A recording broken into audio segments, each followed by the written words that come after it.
જ્યારે ગરમીનો મોસમ આવે છે ત્યારે દરેક વ્યક્તિ કેરીની રાહ જોતા હોય છે, કારણ કે કેરી તે તમામ લોકોનું પ્રિય ફળ છે. જો કે આ વર્ષે લોકોને મોંઘી કેરી ખાવી પડી છે. અમદાવાદના વસ્ત્રાપુરમાં જ્યાં સામાન્ય રીતે પોસાય તેવી કેરીના પેટી ભરપૂર મળી રહે છે, પરંતુ આ સિઝનમાં ભાવ આસમાને છે, જેને કારણે લોકોને મોંઘી કેરી ખરીદવાની ફરજ પડી છે. અમદાવાદના વસ્ત્રાપુરમાં કેરી બજાર જે 3 મહિના ચાલે છે, જ્યાં ગીર સોમનાથ અને અન્ય વિસ્તારના વેપારીઓ તેમની કેરી વેચવા માટે આવે છે.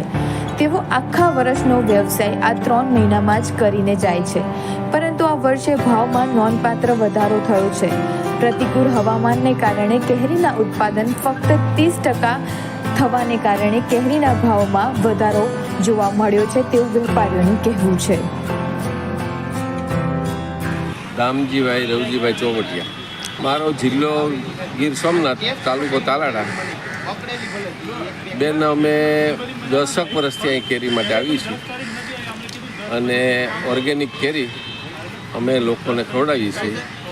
જે ગાયનું છાણ અને ગૌમૂત્રનો છંટકાવ કરેલી કેરી અમે લોકોને ખવડાવીએ છીએ. અને ઓળ સાલ કેરીનો પાક થોડોક ઓછો છે, કે જે 100% હોવો જોઈએ ને, વાતાવરણના હિસાબથી 25% જ છે. એટલે ભાવના પ્રમાણમાં થોડુંક ગઈ સાલ કરતાં, ગઈ સાલ અમે 1000ની આસપાસથી ચાલુ કર્યું હતું, 1200થી.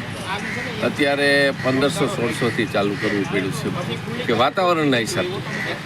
પણ 100% ઓર્ગેનિક કેરી અમે લોકોને ખવડાવીએ છીએ, લોકો ખાય છે અને એનો સહકાર પણ અમને સારો મળે છે. 1% મોંઘી છે. વાતાવરણના હિસાબથી કેરીમાં ઓણ મોર જ ઓછો આવ્યો છે.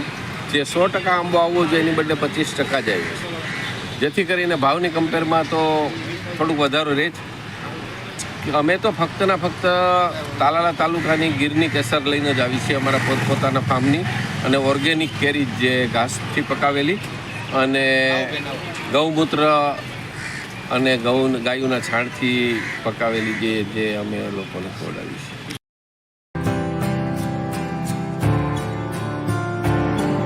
અગાઉના વર્ષોમાં વસ્ત્રાપુરનું આ બજાર કેરી ખરીદવા લોકોથી ધમધમતું હતું, પરંતુ આ વર્ષે માત્ર 10% જેટલા લોકો જ કેરી ખરીદતા જોવા મળ્યા છે. કેસર કેરીના વેપારમાં નોંધપાત્ર ઘટાડો થયો છે. પરિણામે વેપારીઓનો ઓછો ધંધો થયો છે.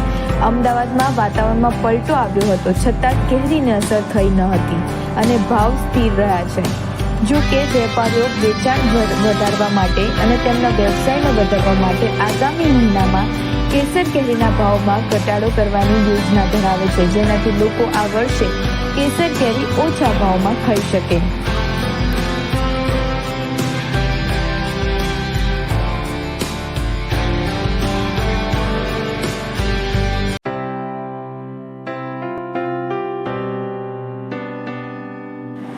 જ્યારે ગરમીનો મોસમ આવે છે ત્યારે દરેક વ્યક્તિ કેરીની રાહ જોતા હોય છે, કારણ કે કેરી તે તમામ લોકોનું પ્રિય ફળ છે.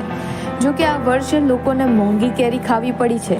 અમદાવાદના વસ્ત્રાપુરમાં જ્યાં સામાન્ય રીતે પોસાય તેવી કેરીના પેટી ભરપૂર મળી રહે છે, પરંતુ આ સિઝનમાં ભાવ આસમાને છે, જેને કારણે લોકોને મોંઘી કેરી ખરીદવાની ફરજ પડી છે. અમદાવાદના વસ્ત્રાપુરમાં કેરી બજાર જે 3 મહિના ચાલે છે, જ્યાં ગીર સોમનાથ અને અન્ય વિસ્તારના વેપારીઓ તેમની કેરી વેચવા માટે આવે છે. તેઓ આખા વર્ષનો વ્યવસાય આ 3 મહિનામાં જ કરીને જાય છે, પરંતુ આ વર્ષે ભાવમાં નોંધપાત્ર વધારો થયો છે.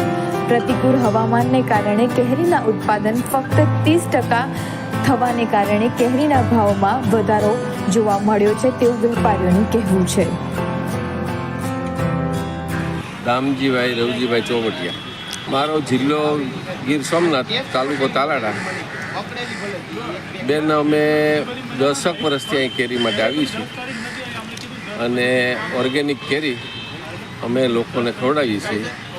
જે ગાયનું છાણ અને ગૌમૂત્રનો છંટકાવ કરેલી કેરી અમે લોકોને ખવડાવીએ છીએ. અને ઓળ સાલ કેરીનો પાક થોડોક ઓછો છે, કે જે 100% હોવો જોઈએ ને, વાતાવરણના હિસાબથી 25% જ છે. એટલે ભાવના પ્રમાણમાં થોડુંક ગઈ સાલ કરતાં, ગઈ સાલ અમે 1000ની આસપાસથી ચાલુ કર્યું હતું, 1200થી. અત્યારે 1500-1600થી ચાલુ કરવું પડ્યું છે, કે વાતાવરણના હિસાબથી. પણ 100% ઓર્ગેનિક કેરી અમે લોકોને ખવડાવીએ છીએ, લોકો ખાય છે અને એનો સહકાર પણ અમને સારો મળે છે. 1% મોંઘી છે. વાતાવરણના હિસાબથી કેરીમાં ઓણ મોર જ ઓછો આવ્યો છે. જે 100% આંબો આવવો જોઈએ એની બદલે 25% જ આવ્યો છે, જેથી કરીને ભાવની કમ્પેરમાં તો થોડુંક વધારો રહે જ. અમે તો ફક્ત તાલાલા તાલુકાની ગીરની કેસર લઈને જ આવી છીએ, અમારા પોતપોતાના ફાર્મની, અને ઓર્ગેનિક કેરી જે ઘાસથી પકાવેલી અને ગૌમૂત્ર અને ગાયોના છાણથી પકાવેલી જે અમે લોકોને ખવડાવી છે.